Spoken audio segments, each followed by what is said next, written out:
This is a ManeHustle Media podcast.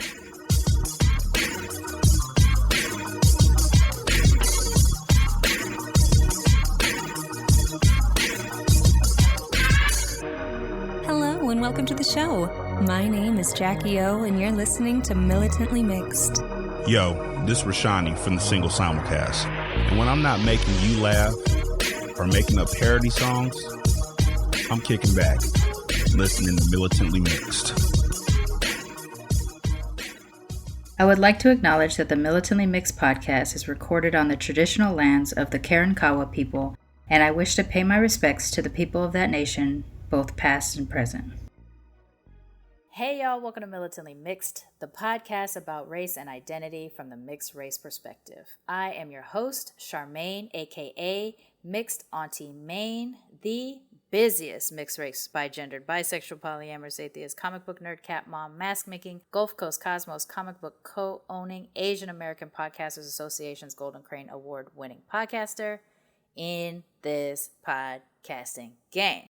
This is episode 150. Milestone episode. And also it is the last episode of 2021. I know I've been debating on whether or not I was going to take the December mental health hiatus, given that I have taken so many hiatuses this year because of my move and everything, but I need a break. This year's been crazy. Like on a personal level, 2021 was a lot more cumbersome for me than 2020 was, although we've all had very difficult times over the last 2 years due to the panorama and all that kind of stuff. But yeah, I need a break. I'm also going to be closing down the shop for a couple of weeks, or we're going to be closing down the shop for a couple of weeks at the end of the year after the holidays, so that we can rest and recoup as well. So it's just a good opportunity to give myself a break and refresh so I can come back strong next year. Plus, once y'all hear this episode and the guests that I have, like, it'll make sense. Like, this is how you close out 2021. It was dope. My guest this week, we've never met before. We know a lot of the same people, but we've never engaged before. The very first time we engaged is in recording this episode that you're about to hear. We spoke for 57 minutes, and then I was a responsible podcaster. I hit the stop button, and I was like, okay, we could chat for a little bit longer. That little bit longer turned into another 4.5 hours. I think altogether we spoke for nearly 5 hours, which I've never done with a guest before, especially not someone I've just met. I have talked to 3 hours before, and then I've become friends with some folks and stayed in now we're texting and FaceTiming and shit like that. But like, this was very first time we meet outside of the gate and record, and then we stay on for another 5 hours. Like, yeah, that's never happened before.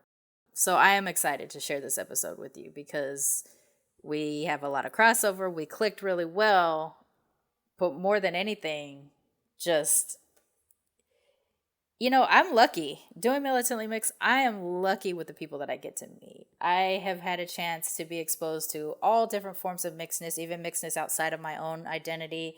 I've been able to hear different perspectives that have reframed mixedness for me, changed me in some kind of way, allowed me to grow in my understanding, allowed me to release problematic views that I didn't realize were problematic in the past. I've just had an amazing experience doing Militantly Mixed, getting a chance to meet so many different mixed people from all walks of life. But every now and then there's someone that I connect with in like very directly and very personally, and they become a part of my life. And some of them you've heard a lot on the show multiple times, like Teresa Stovall, Dr. Jen Noble, Rohan Jolie, Asian Soph, Naturally Mona Lisa. Like, there are some people that you hear from a lot on the show because they've now become a personal relationship in my life in some way, shape, or form. Whether we've worked together on other mixed stuff or we've just become friends. And then I have some people that have become like literal personal friends that you don't hear as much on the show because they're mine now. They're my friends. And they know who they are. But this one really surprised me because I did not know we were going to click.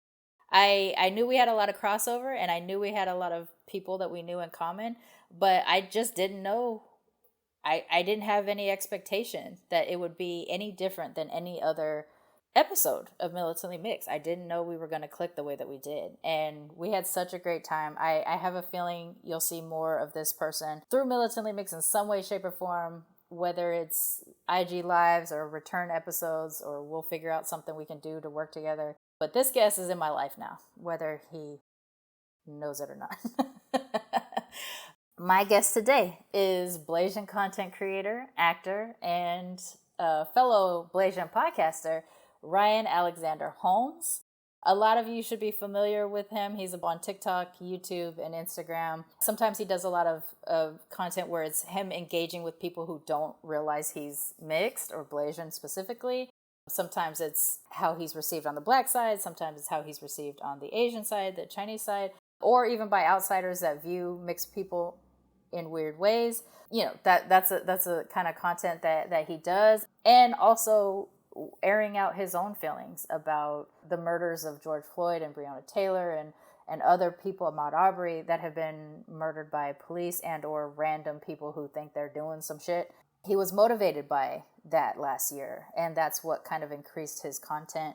And so I'm really excited to be able to share an intimate conversation with y'all from Ryan, given that you get an opportunity to see so much of his content out there in the world as well. But yeah, like I said, if he didn't have a meeting to go to and I didn't have to pee so bad, we probably would have stayed talking. Because like the light changed. Like it was daytime when we started talking, and then it was nighttime. So yeah, and like I didn't have lunch. Like we didn't eat meals. It was right before lunchtime that we started talking, and then it was evening when we stopped. So yeah, we had a good time, and I'm looking forward to sharing that episode with you today. Before I do that though, like I said, it is going to be the last episode of 2021. So just a few little last or end of the year announcements. If you would like to sponsor the show to help me keep the show going, I do need a little bit more fan support. We have gotten another recent Patreon. So shout out to Amanda. Thank you so much for joining the Patreon family. So if you would like to support the show, you can go to patreon.com/militantlymixed and sponsor the show as low as $1 a month to as high as anything you wish. And there are different reward levels depending on what you choose. And so long as you hit the $5 a month minimum level, you can have access to the video versions of the episodes, starting with episode 142. So you can watch me engage with our guests on the show if you access Patreon at the $5 level. If you would like to sponsor the show, but you don't wish to commit to an annual or monthly sponsorship, you can go to paypal.me/militantlymixed, and I call that the tip jar. So just throw some coins in that tip jar. It all adds up and it all goes into the Militantly Mixed bank account to keep us going and growing. So definitely appreciate your help that way. And during this mental health hiatus, I will also be catching up on some of the rewards that I'm a little bit behind on, sending y'all the postcards and the pins and shirts and things like that. So I will be getting that out there this month as well. Oh, this is just a personal one, but some of you have purchased my mask, so I'm going to go ahead and mention it here. I have another company. My third company is masksbymane.com. It's where I sell, cloth masks, fabric masks, as a way to process my anxiety related to COVID. Honestly, is the reason why I started it. I've also used it as a way to raise funds for different COVID relief that service Black and Brown communities, and a portion of the proceeds of all of those masks do go to different communities. Each month I do a different organization. I am ready to stop that website though. I was going to end it before I left LA and not bring it back, but as I was warning that I was going to be closing down the shop, I started getting a lot of emails telling me, no, please keep it open, we like your masks and stuff like that. And so I was like, I might need the funds anyway, so I'll go ahead and keep it open. So after I got to Houston, I reopened the shop about a month later and started up again. But now that my comic book shop is getting so much busier, I just can't put the effort in anymore. And honestly, it's not as much where my heart is as the podcasting and the comic book shop. So it's a time for me to go ahead and wrap it up for real this time. The website will be available until December 10th. So between now and December 10th, please feel free to go purchase whatever is on the website. After that, on December 11th is the day that I'm going to shut it down. And I'm sure I'm going to still have masks and fabric left over, but I don't want to pay for the web hosting and all that kind of stuff to keep it going. So if I still have anything available after December 11th, I will probably add it to Instagram or whatever as a shop, but I won't be making efforts to promote it. It'll just be there. So yeah, masksbymane.com, masksbymane.com. That will be shutting down on December 11th. So get your orders in now if you want to. And then other than that, if you're into comic books, I mean, I know you've been hearing me talk about it a lot because it is my other part of my life. GulfCoastCosmos.com. We are an e-commerce comic book shop in addition to a meet space in-person brick and mortar here in Houston. So if you're in the Houston area, roll through. Come meet me. I want to know you too. It doesn't matter if you're into comics or not. We also have a patio you can hang out on and stuff like that. If you are into comics, though, it'd be nice for you to come and check us out if you're here in the area. If not, GulfCoastCosmos.com. We're an e-commerce company as well, so you can feel free to order your comics that way. And that's pretty much it, I guess. Thank you for giving me another year of doing this show. When I started it, I was starting it for the purely selfish reason of wanting to engage with more mixed people again because I had such a mixed childhood and didn't have that mixed of an adulthood. And in doing this show, I didn't realize the other things I was going to get out of it, the growth, the opportunities to learn, the opportunities to speak publicly, and to be of service to the mixed community, which is, the whole reason why it's called Militantly Mixed. It's about being of service. And y'all give me that opportunity by sticking it out with the show. And I just appreciate y'all so much. So thank you for continuing to ride with the show and support where you can. And that's about it. So without further ado, please join me in welcoming our latest cousin to the Militantly Mixed family, Ryan Alexander Holmes. And for the last time of 2021, don't forget to be your mixed ass selves. Peace, y'all.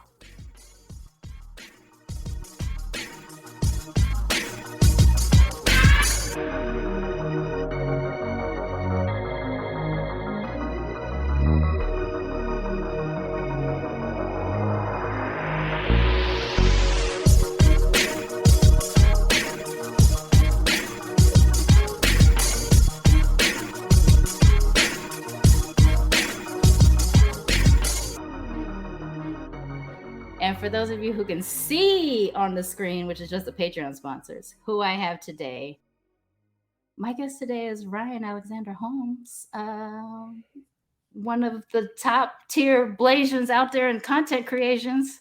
So why don't you introduce yourself to everybody and let's get into it. That list that you gave was very long, and did you memorize that? Yeah. And you memorized and I that. always add to it when something else happens, so that's why You said it so fast too. Yeah. You practiced that, and that's kind of awesome. That's dedication right there. I'm Ryan Alexander Holmes. I am an actor and content creator. I want to list the shows that I've been on and the movies that I've done, but I don't really want to do that because my Asian side is be humble. You want me to do it? So maybe you could do it. So I'm aware of The Morning Show. Cool. Dear White People. Cool. Season 3? It's I don't even remember. I remember the Dr. Pepper commercial. Dr. Pepper, yeah. Because I remember seeing it and going, "Who's that? That guy looks familiar." that guy's name's not Rico. Some other R name. Some other R name. Yeah. What else? That's it. Okay. That's not it, but that's not it, but that's the ones that came off the top of my head. So I'm a content creator. I make content that is about being mixed, being Blasian, and embracing that. I mean, I try to make it universal so that everyone can enjoy it, whether you're Black or Asian or whether you're mixed or not. I just want to spread joy from the joy that I've experienced in my life, and sometimes it gets deep and dark, but there's always, a redemption at the end of the tunnel and humor. Yes. That's what keeps me alive is the humor. One of my favorite ones is the chopstick fight, where you're, oh my God, you're assumed that you don't know how to speak, you don't know how to use the chopsticks. Can relate. That's one of my all-time too. And the Blasian Family Matters one is Blasian Family Matters one also enjoy. as well. And then sometimes you're just kind of sitting and just having like a mixed moment, and you're just kind of talking and addressing things like that, which also I appreciate. Also, you are a co-host on a sort of recent podcast. Yeah, Black, Brown, and Gold, Black, baby. Brown, and Gold with Meg Scoop and Blasian FMA.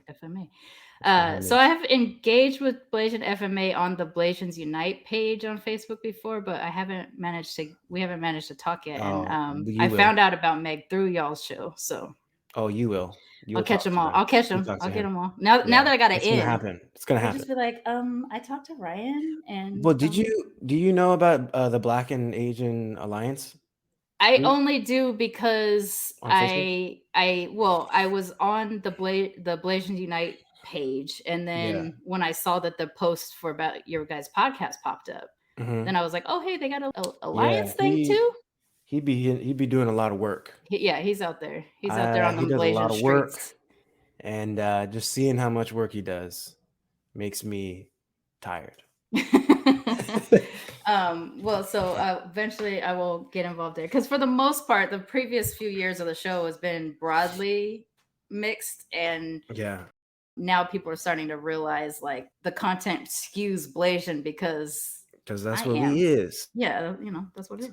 So I'm excited to finally get a chance to talk to you, and I know that there's a number of people that follow me that have sent me stuff from you and stuff like that, and I'm like, yeah, I already know. I already follow. Like, you ain't showing me shit. No, but seriously. But let's get into it. Let's talk a little bit about you. So you are Chinese and Black. You have lived in the States. You have lived in China. You have traveled. Let's get into it. I'm from this town. I don't know if I want to say it because I might talk trash about it later. We can bleep it. I can go ahead and bleep it. I grew up in a suburban town. There we go. There you go. In LA. Adjacent to Pasadena. The demographic was about, I want to say 40% Chinese, 60% white, and then 0% anything else, basically.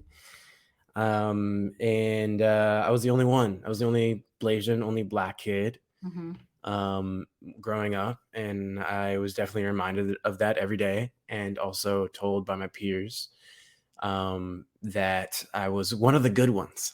Yep. It's one of the good Blacks. And I also didn't act Black, and that's why I was one of the good ones. Which is such a compliment. Yeah, it's such a compliment. I love that so much growing up. So love it. Yes. Appreciate it. And so that created a whole identity crisis that happened outside of home, because at home I was Asian and I was Black, fully, completely, both. And my parents made sure that I felt that way.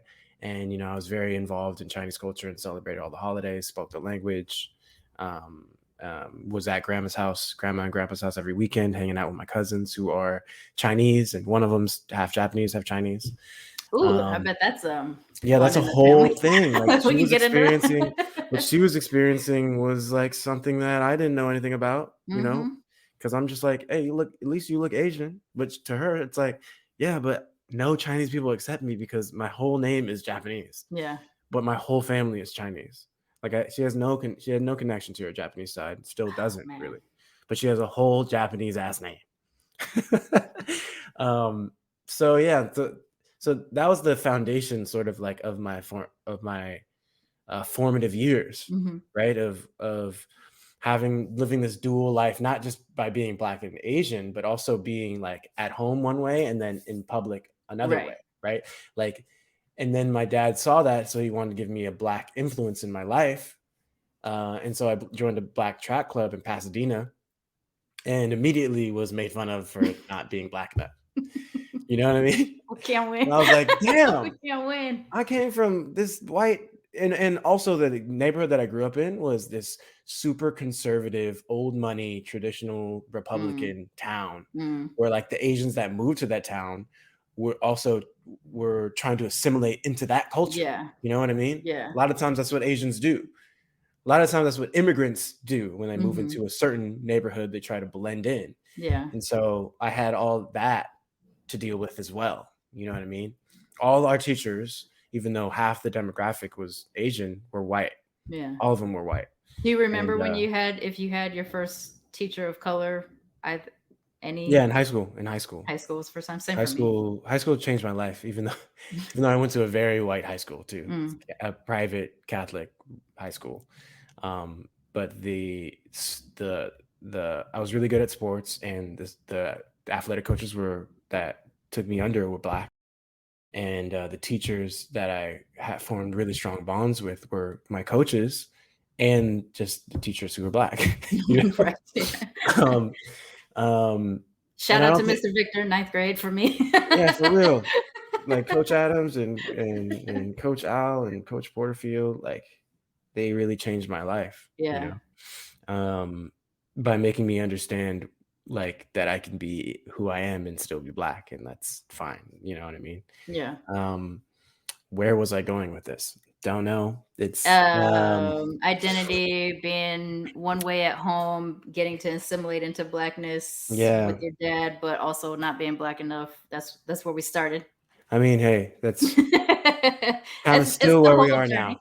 Yeah, it's the whole Yeah. journey. Yeah, and I think now, having gone through that, I just want to share that experience with everybody, because the moment I started sharing it, the more I started to realize that there's people like us out there, Right.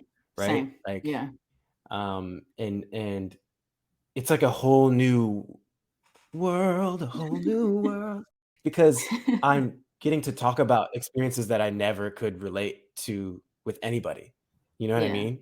Like Yeah. anybody, especially when I'm talking to people who are Black and Asian, because no matter what kind of Asian or what kind of Black you are, you Mhm. share this sort of experience of being different, right? Like you could grow Yeah. up with all Black people, but you're still Asian, and then that's a part of you that you didn't get to experience. Right. Or you Yeah. could be like me and grow up with, conservative white people, and assimilated Asians who want to be conservative and who are Yeah. conservative, and not feel accepted by the Asian half, even though you grew up with that Asian half, right? Right.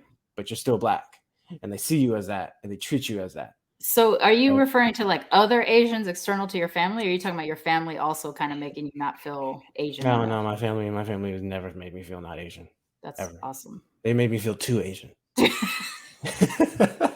I mean, I guess like that's not a weird sentence to me, but I'm excited for you Like for I that. did everything. I did all the things. I did more. What I've learned is I've done more than like my Asian peers.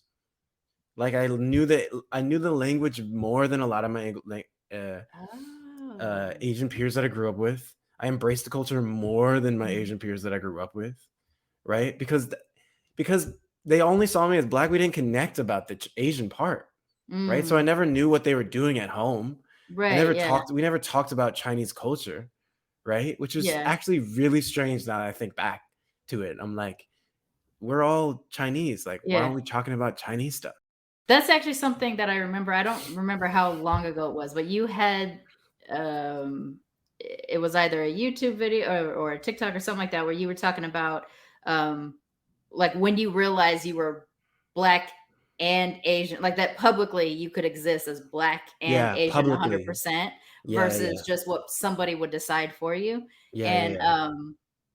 it's so little that gets spoken. Like, Yeah, we try to talk about it on this show. We try to talk about it, or you still have yeah. people that will refer to themselves as half or percentages and Yeah, whatever. And it's like you're existing in this body that is a mix of these things, and the yeah. cultures that you're getting, you are all of these things. Yeah, you're You all of don't them. have to reduce it. No. But you're one of the few other creators out there that I also hear talk about it like it's an ownership of all the things Yeah. I instead of one, mean, which I appreciate that.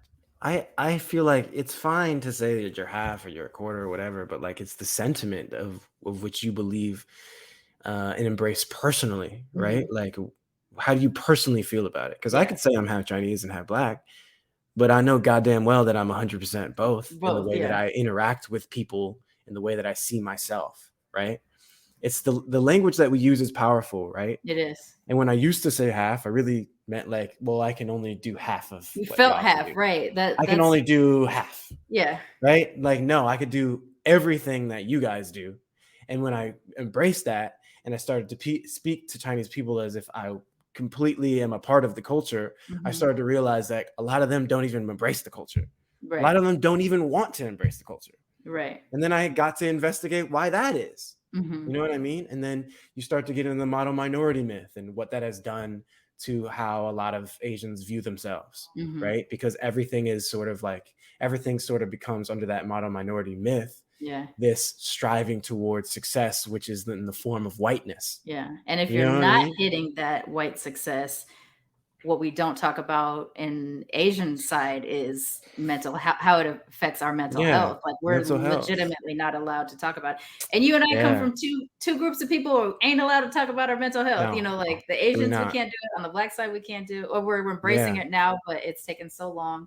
And Yeah. if you're stuck in that mild minority and you're not as successful as others. The model minority myth also brings about this idea that that there's no working class Asians. Right.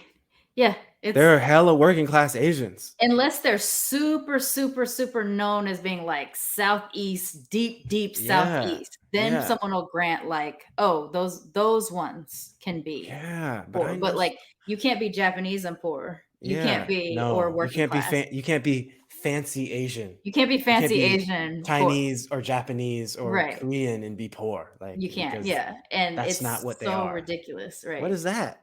Or even And just as someone's like, wait, you're black and Japanese, but how does that happen? Because like they're assuming black means ghetto and yeah. Japanese means, you know what I'm saying? And even though Yes. technically I am hood black, still offended Mm-hmm. because you assumed it. You know, like what I'm saying, Yeah. like Yeah. that Yeah. Yeah. someone Yeah. would make Yeah. that assumption It's versus, whatever. and that's so interesting to investigate because there's like a whole working class of immigrants that came before 1965 after the Yeah. Civil Rights Act of 1964 through Yeah. the H-1 visa, right? The Immigration Act of 1965. And that was where my mom came in a result of that, Oh, right? okay. Through a H-1 visa through my grandparents. And she came here for grad school for UPenn. So she didn't come here as a refugee. She didn't come here as is there another word for working class? I just keep using that term, but that's No, what, I think you know what I that's mean? yeah, I think that's Um, it. but plenty of people that are Chinese did, Yeah. and then they are forgotten because of this white supremacy's creation of telling us that like Chinese people and these specific Asians are the model minority that are better than all the other minorities because Right. they worked really hard to They get work what really they hard. had, when the reality of it is you made them the model minority by giving them opportunities that you wouldn't give to black and brown people. Yeah. You know what I mean? And in terms of immigration, Asian immigrants have received a longer standing blockade of entry Mhm. than other groups necessarily. There's been active the Chinese Exclusion Act, there, internment for Japanese. There's literally been constant blockage of Asian Mhm. immigration throughout Yeah. this country's history, and yet somehow Mhm. all of that is forgotten, and really the only immigrants that exist here are Mexican somehow, Yeah. Yeah. and that kind of stuff Yeah. doesn't make sense when literally like there's just full populations of Chinese in the South that get erased because they were here for the railroad Mhm. and then fell off wherever they fell off and stayed where they stayed and assimilated. And now there's all these surprise Chinese people, like there's like literal people finding out later on in life, oh my gosh, I'm actually like 25% Chinese. How'd that happen? I'm from the South. That kind of stuff happens. A complete erasure. Yeah. I've been engaging with someone recently that basically accidentally found out that they were basically like a quarter Chinese. Like no one has Yeah. any stories about it. They Yeah. don't know how it happened, and it's probably Yeah. just the case that their Southern relatives at some point mixed with Chinese that were here way back, Yeah. and boom.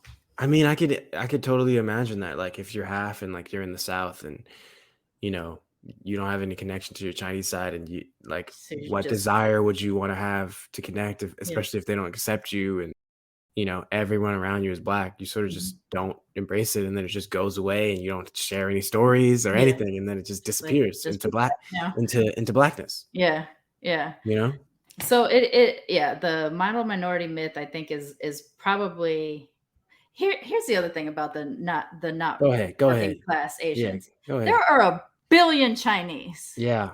Yeah. Literal billion Chinese In China. in China. So we're not even counting the ones that Yeah. have The left. diaspora. Yeah. So there's literal probably, I mean, I don't Another know the billion number, probably. but there's probably close to 2 billion Yeah. Chinese on this planet. Yeah. And you're going to tell me that there's only fancy Chinese? Yeah. Yeah. I mean, there's a lot less Japanese because we also don't know how to procreate anymore. But like, they're poor too. We got some poor ones. Yeah. Half of my Japanese family is country Japanese. The other half is Matsumoto clan. So, like, my great grandma stepped down for the love. She found a lower class Japanese for love and everything like that. Oh So man, it's still possible. that just despicable caste system. It's it's bad. Like my country Japanese side even created their own. Wait, where's my arm go? Their own mon. What was that? This is my emblem. Is my family crest on the country Japanese side. So it's three. It's 3. It's basically like 3 and a tortoise shell. Like it's Hanioka, so it's kind of turtle oriented. They're not supposed to have one, but they made one because they're like, fuck that cast. Like we're gonna get a mon too. So that's what they got it. The other one's too complicated, and I haven't found a tattoo artist that I feel confident with yet. So that's why I haven't made the Matsumoto one. Oh, one tattoo. I only have to. And it's my grandpa's name in Chinese. I've seen that on your. My grandpa's name in Chinese. That's it. Nice. Oh, you have a tickety talk about that too. About someone like, do you even know? Oh my God, man. The questions. And then somebody was like, stop appropriating Japanese culture. I was like, what? Which is hilarious. I was like, first of all, I'm Chinese, and these are Chinese characters. And I know there's kanji. Yeah, but like, you're telling me I'm appropriating. I love it. Oh, actually, that is something that I do kind of want to talk to you about because it comes up a lot, and especially I think it comes up more for us as Black Asians than it does for Wasians. I just believe this based off of the things that I've seen. We are often accused of appropriation of both sides of our cultures. Just because of whatever not enoughness that somebody may view. I mean, I have a different experience in that I did grow up predominantly Black, even though I look the way that I look, and I tend to be accepted as Black. But on occasion, I get hit with that, like, when it's a stranger, you know, I get hit with the, like, you know, you're not Black enough, and then I got to bring out all my I used to. I don't need to do it anymore. But back in the day where I'd be like, my name is Charmaine Latrice Franklin. You can't tell me. Latrice. Okay. It's capital L, small a, capital T, Reese. Yes, I'm Black, so you can't tell me. Things like that, you know, like I did have that. So I don't as often get accused of appropriation on the Black side. Although now that I have to wear the masks, my Blackness is being erased, and so I do get accused of it more now. I'm getting seen as East Asian for the first time. Wow. Never been seen as East Asian. Hey, lucky you. It's very weird though, because if you've done your whole life being like, I know I look like I look, but I'm Black. I've been Black most of my life. And to now all of a sudden be seen as like Asian.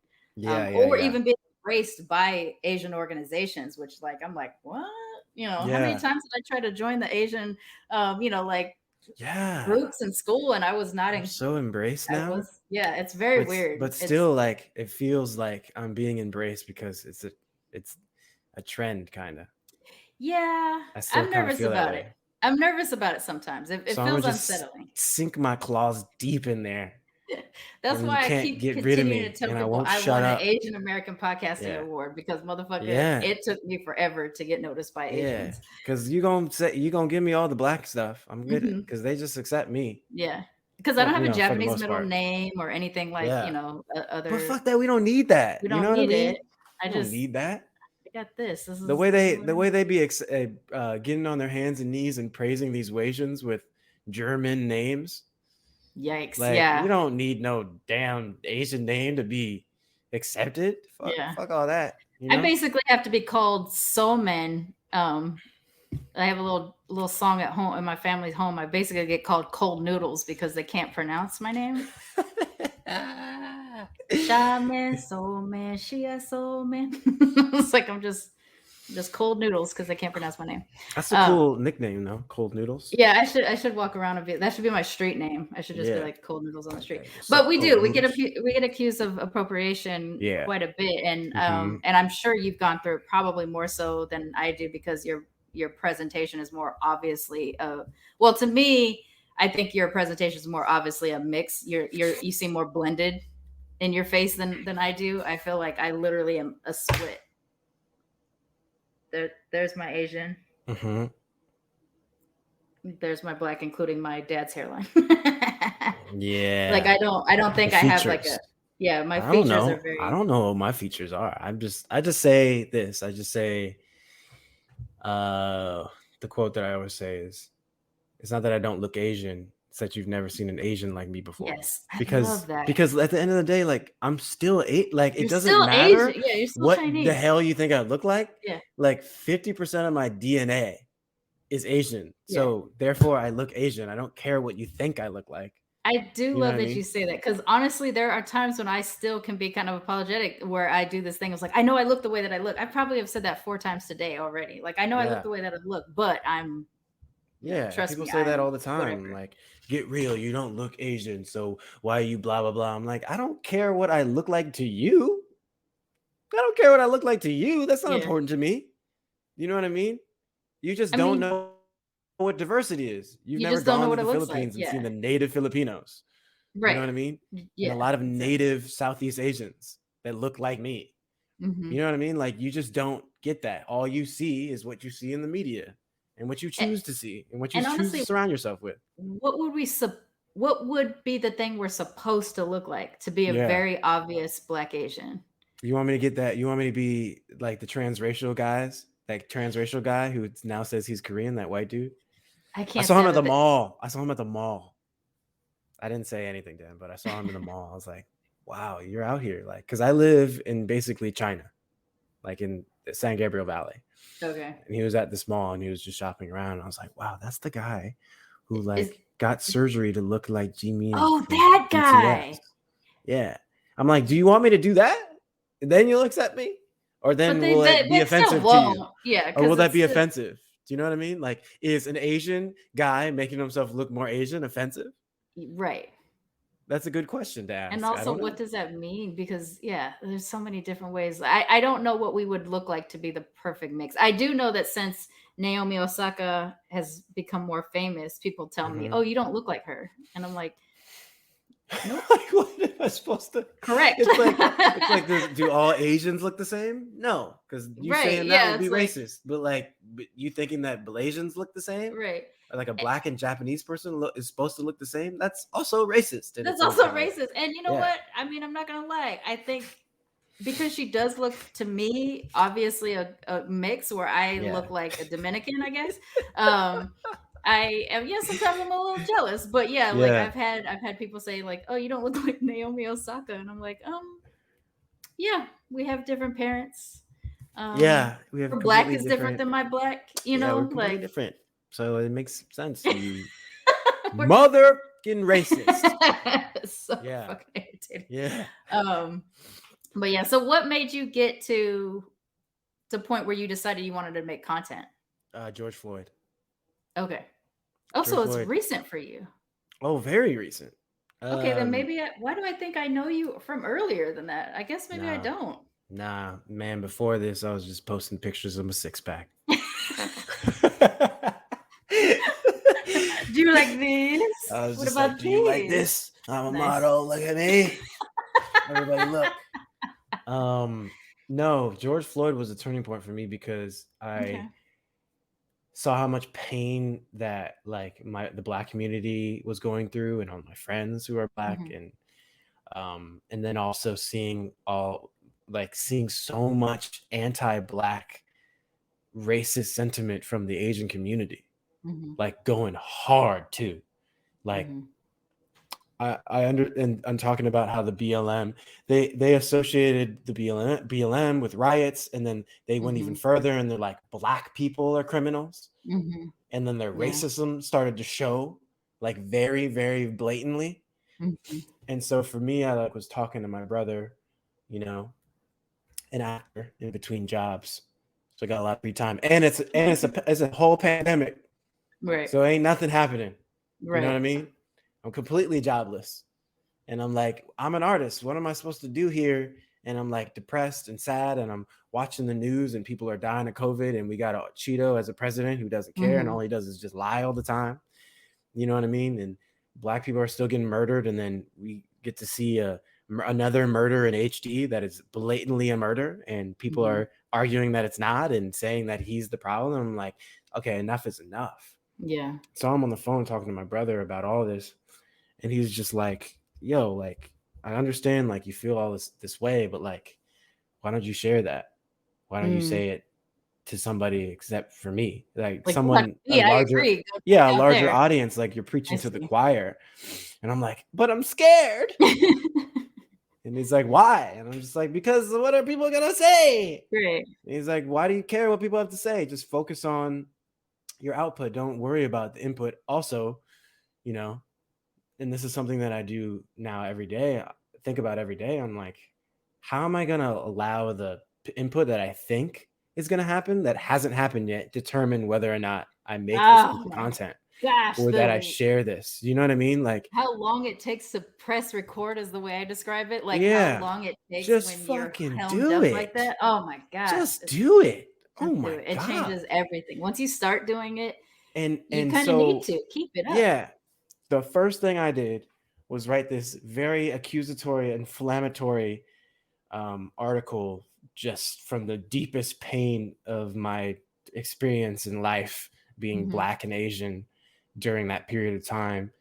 And it was just pure pain and expression of, you know, what I was feeling, right? And how I felt about the Asian community and how I felt about how they saw the Black community, and also my experience being Asian and how I was treated by other Asians because I'm Black in their eyes. You know what I mean? It's not because I'm Black, it's because of the way that they view Blackness. And I have to always understand that, because there's nothing wrong with being Black. There's no problems. The problems are from the racists that make that a problem because they feel it's a problem. I don't blame Black is not a problem. It's them. It's not me. And so I talked about how the first racist experiences that I faced were not from white people. They're from Asian people, from my own people. Right. And how during that period of time, when you see a Black person murdered and your initial reaction is he deserved it, you're absolutely racist. When you skip over the origin of why these riots, you call them riots, are happening, and you're like defending like a target because a target got, beat up. I'm like, you care about property more than you care about people? Yeah. And like, you don't even see me as one of your own people. Like, what if I was murdered? Would you be like, he deserved it? You probably would, because that's how I experienced it. Yeah, because that's what I've experienced in my life, is you not accepting me. Like, you not accepting Black people is you not accepting Asian people because I'm Black and Asian. Do you care about me? Because it seems like you don't. So don't act like you do, and admit that you're racist. It's okay. Once you admit that you're racist, you decide to do something about it. Yeah. And I left him with this. I was like, if you have a problem with what I'm saying, just understand that this is an Asian speaking to you. I'm an Asian. I'm a fellow Asian saying this to you. So if you come at me sideways, just understand you are racist. Right. Period.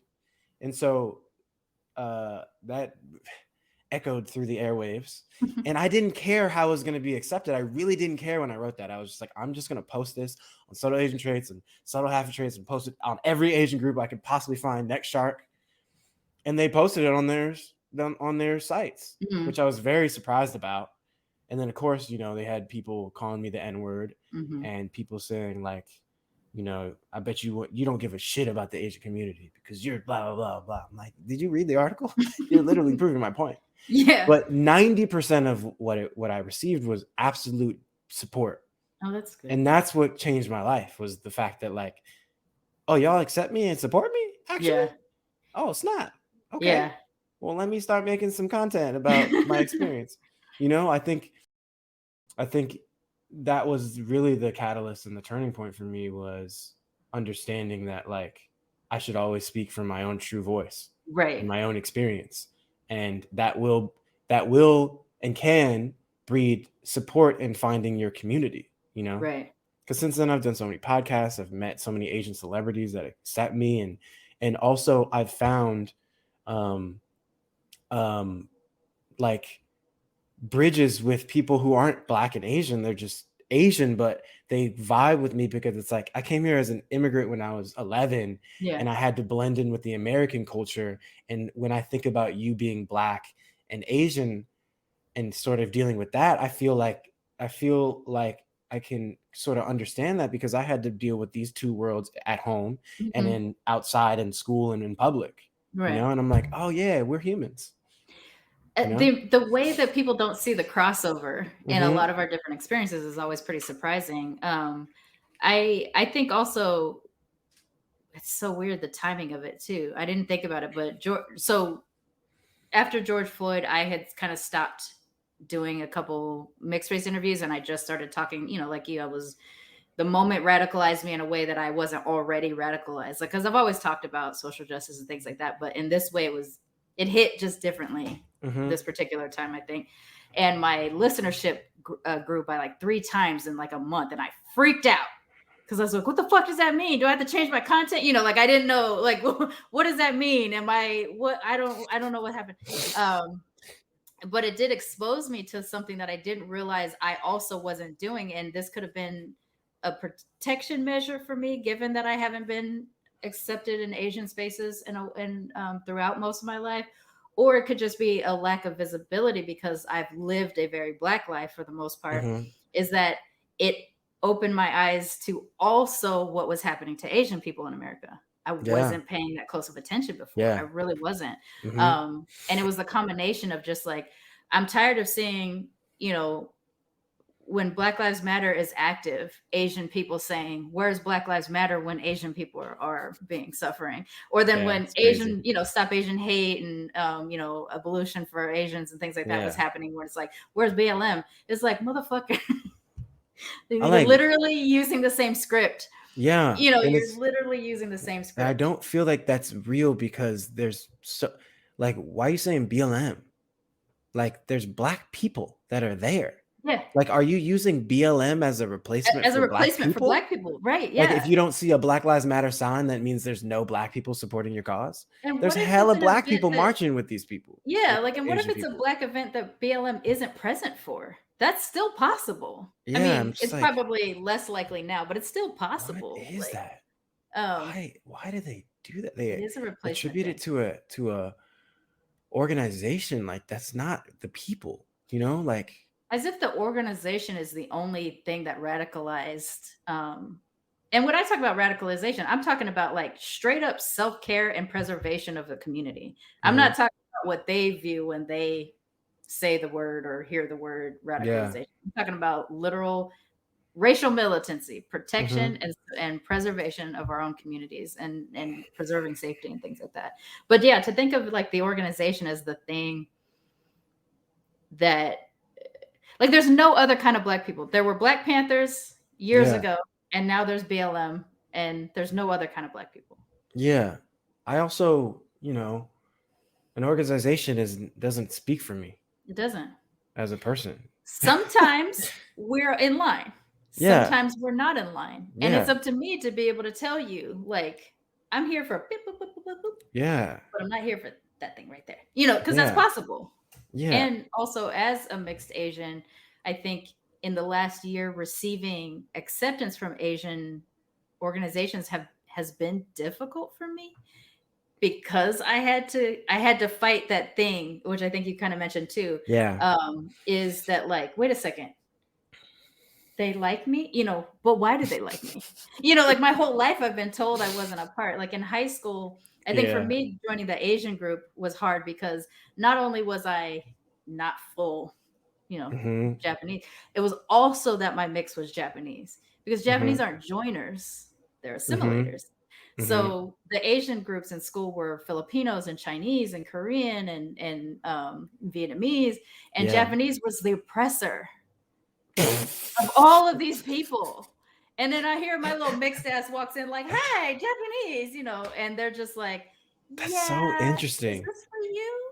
That's so interesting because I almost consider myself, first of all, if we're being really real, like race doesn't matter at all. But it does because we're in a system where it's made to matter. The But system forces us. when I walk into any place or just walk outside of my door, or even when I'm just by myself, like I consider myself my own kind of race per Thing. se. Yeah, right. Like Same. my own kind of thing. And like whatever idea that you have that is attached to my race before you even speak to me or talk to me, like that's on you. That's That on has you. nothing to do with me, Yeah. you know? And I'm not gonna carry that luggage for you. Yeah.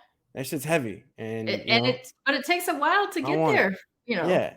Yeah, yeah, of course. Of The other course it thing I think does. for us, and it's something that I've only really discovered over the last year or so too, maybe 2 years, is we're not Asian in Asia. Oh no. We're No, we're not. Asian here. And so like I had to mentally get myself into going into an Asian space and thinking it's totally fine for me to be in an Asian space now. I mean, I am mixed with an ethnic group that comes from Asia. So boom, I was raised in the culture. Mm-hmm. In so Mm-hmm. much as I could be here in America with a Mm-hmm. parent with a grandparent that tried to hide it a little bit. Um, member of the thing. But if I go back to Japan, I'm not Japanese. I'm American. Oh, If got it. if I Yeah. go to, but even there, I'm even also Got it. not You're talking about Asian. Yeah, so nationality. we're talking about Yeah. nationality, and and the thing is with Japanese, it is all nationality until you're mixed with black. Mm-hmm.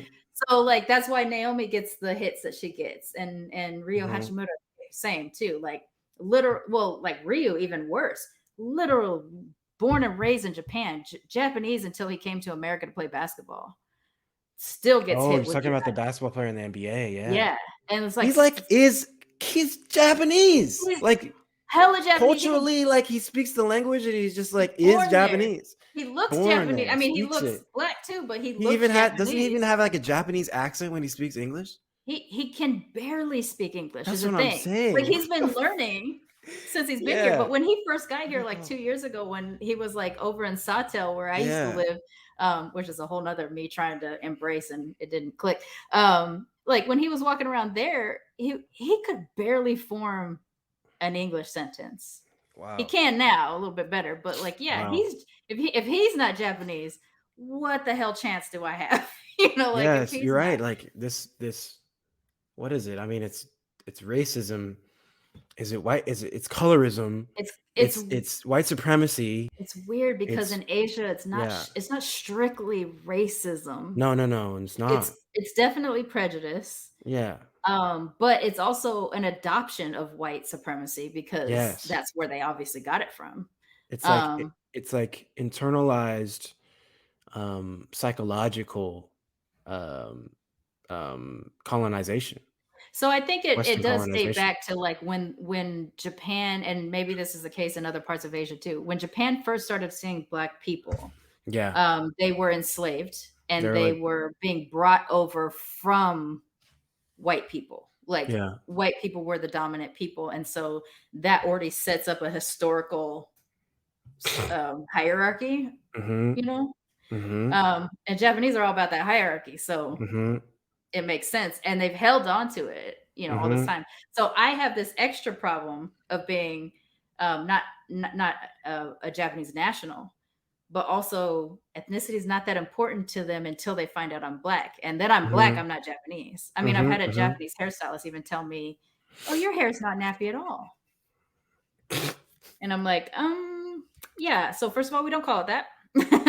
And second Ah, of yeah. all, like my hair, if you can't tell and you're Japanese, this is Japanese hair. Yeah. Like my texture, Yeah. my thickness, like Yeah. this is Japanese hair. It doesn't become mixed black hair until it grows to about down here. And I have to Mhm. be in humidity for it to Yeah. so like, black is so powerful that it erases Japaneseness. I think there's other parts of Asia that kind of has this going on too, where it's But I like, wonder though. I wonder if it's just because we've been taught and conditioned to look at it that way. Do you know what I mean? Like, Yeah. do we really not look like Japanese, or is it just like when the skin's dark, it's like I can't see the I can't see I the can't thing. even It's like see the Japanese. my eyes are. Can't I even can see the Asian at sometimes all. not even open The my black eyes. is Sometimes blinding me from seeing any of it. You know? Yeah. But if No, it's I like think a you're right. white That Asian, condition. they're just like, oh my god, It's oh my it's god, so pretty. Yeah. we must bow and we must exalt. We must put her and him on a pedestal and Yeah. praise them. Praise Yeah. them. Yeah. It sucks so bad. But yeah, I think that joining thing was very tough. So I guess going back to what kind of radicalized your content creation. Yeah. I was going through both because I've always been able to talk on Black topics. I've never really always been able to talk on Asian topics. And now that that's happening, and also that I like got an award and stuff like that from an Asian organization, and that the people at the Asian organization kept telling me, "You're Japanese enough or you're Asian enough," and I'm just like, because I never had that happen to me. Yeah. That being said, I don't want to walk around needing that. You know, Of course. So that's also It's a process, been a struggle. We've spent our whole lives not being accepted Yeah. by our Asian side. So what I do like is the way that you put it is I am simultaneously 100% Black and 100% Chinese at all times. I'm never not one. I'm never not both. I may I may have a Black moment, may have a Japanese moment, but I'm at all times experiencing that as a Blasian. You know, an N-word moment. Yeah. Well. Yes. Yes. But yeah, like we're what is the Asian version of that moment? That's what I want. What is the Asian version of that moment? I don't know, but I'm gonna make it. I mean, and then also we got to break it down by the different kinds of Asian, right? Because like Japanese will go hardcore over polite if they're really mad at you. And do we call it the racial slur moment? No, probably not. Probably not. Probably not. Probably not. But we have every right to, because we are. Yeah. We are sort of that. We're not the slur, but we are the people that received that slur. Anyway. Let's see where we got on time. Okay, we're getting. Oh, you know what? I could go along with you, but I'll try to be. I can go long. Listen, we could talk. We could keep it going. So one thing I do want to ask you, this is not my normal question that I ask everybody, but I do ask random people because sometimes people talk in a way that makes me feel like, oh, they're gonna know. And you did just do an episode on food, so let's get into it. What is, if you have one, your favorite hybrid food that makes you feel like you're Black and Chinese when you're eating it? It's embracing both cultures. I mean, you got one? We call it a very inappropriate name. Oh. We call it booty noodles. Booty noodles.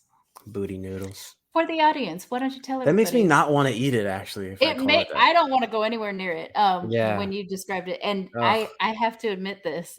Yeah. Never heard it called booty noodles until I heard you talk about it. I never heard it called booty noodles until my co-podcaster called it that, and I was like, I'm using. But then you kept saying it because I kept saying it because I loved this. I loved that it was called. So okay. So until y'all brought it up, I had never heard them called booty noodles before. Booty noodles are pork intestines, which are very popular in Chinese culture and Black culture. Yeah.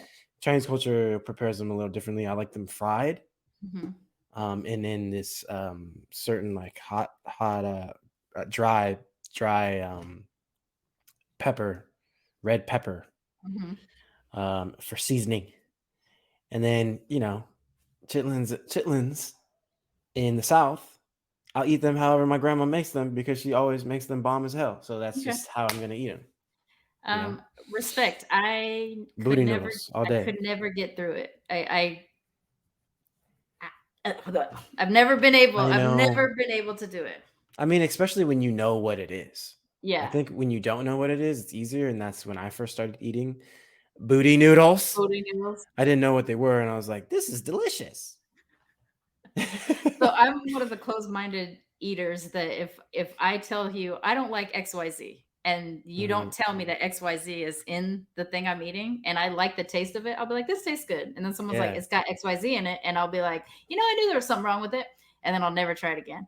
Oh, I'll keep eating it and I'll keep eating it forever because it tastes good. I don't even That's care good. anymore. I do wish my palate was a little bit more adventurous, but Yo, I got Japanese people, y'all got crazy stuff. Like eating there's a lot of octopus alive and squid alive and then we'll see. frog I won't eat alive. them alive. And actually, as much as I love the taste of taco of octopus, I can't eat it anymore because I really like octopus as creatures.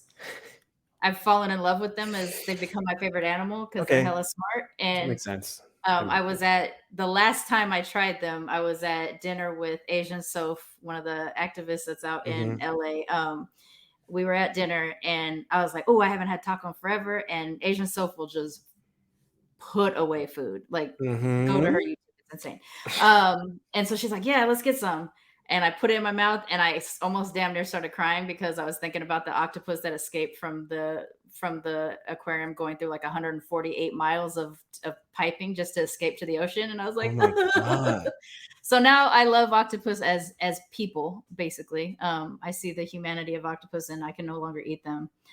Which is sad because it's one of my favorite foods. I didn't Mm. eat them alive though. I prefer them grilled. But I don't want to eat anything alive. oh no, me neither. Or even the thing that like how Yeah. it's already dead, but they put soy sauce on it or And then it salt and it twitches. starts to twitch. Yeah. No, No I'm way. not doing that. I'm I'm never not doing that. doing none of that. I'm not doing any of that. I don't want the food to be moving when it. No, okay, no. No, thank you. Yeah. No, thank you. But yeah, so I eat the less adventurous Japanese food Mm-hmm.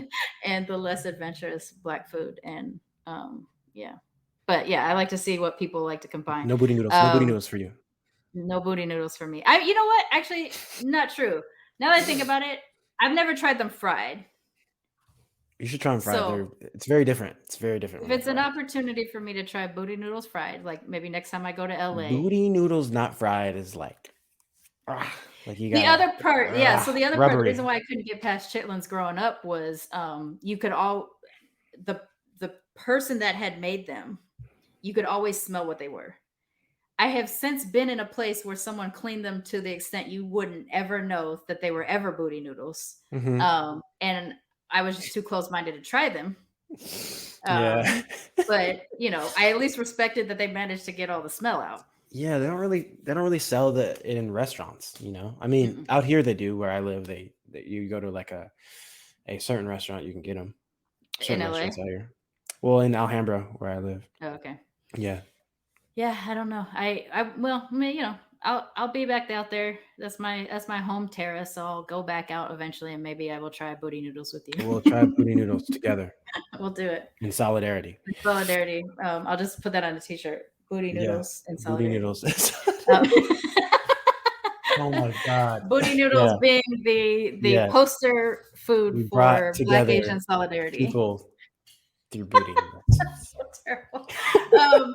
Um, but so let's go ahead and wrap up. But I'm gonna Yeah. keep talking to you, and now we're gonna be friends. So you're just gonna have to deal with me. Mhm.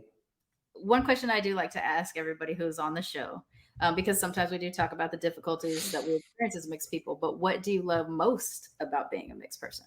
Booty noodles. um, Thank you for that. no, I mean, if we're being honest, like booty noodles are sort of like a thing that both of my cultures embrace. So that's kind of a real answer, but absolutely not a real answer. No, I love the fact that I have two rich cultures to fully investigate and Mhm. fully embrace. I'm talking to this organization that helps find the lineage of your Asian ancestry. And Oh, we've been talking. He was like, like I've only investigated Chinese ancestry, and we can go really deep. And he basically creates a whole web page and like a whole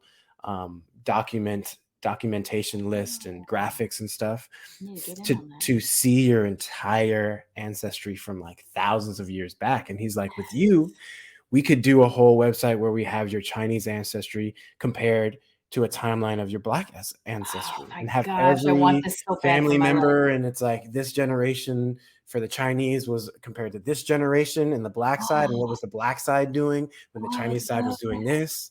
And I'm like, whew, I was like, you just Like blew my mind tingles. with I that. want that so Yeah, bad I'm for my like, life. that That's dope. is kind of evolutionary when it comes to what it means to be mixed and then really and truly know your history, right? If you Right. know your history, you will truly know who you are. Yeah. and and you'll be able to share that with the generations moving forward. Yeah.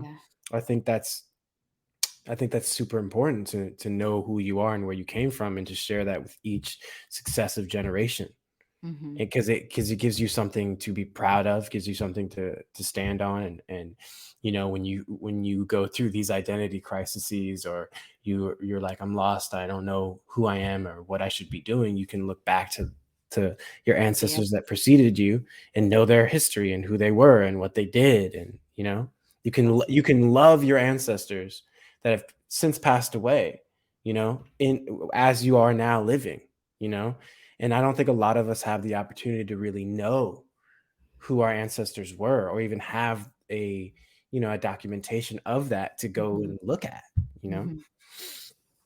So Yeah, if that's you awesome. so the answer to the question is, the fact that I have these two seemingly completely separate cultures that actually are living it within me, which has taught me that all these divisions and all these categories and these caste systems that we use to separate each other aren't real. Mm-hmm. They're not real, because all of that lives inside of me, and I'm one person. And if I don't, you know what I mean? Like, my Chinese side is not fighting with my black side. You know what I mean? Yeah, Like, like what does that look saying like on like, side? It's just well, like, oh Chinese no, a side, you're flex racist sale. towards, you're You know? racist towards black people, Chinese side. How dare you? Yeah, well, you weren't there for me when I was Yeah. in the streets, Chinese side. Like, it's Yeah, ridiculous when right. you put it in that context. But yet Yeah. that's what we do, in real life. Yeah, So, we do seem to tend towards everything has to be in conflict, or that somehow our parents were like super brave to like mhm.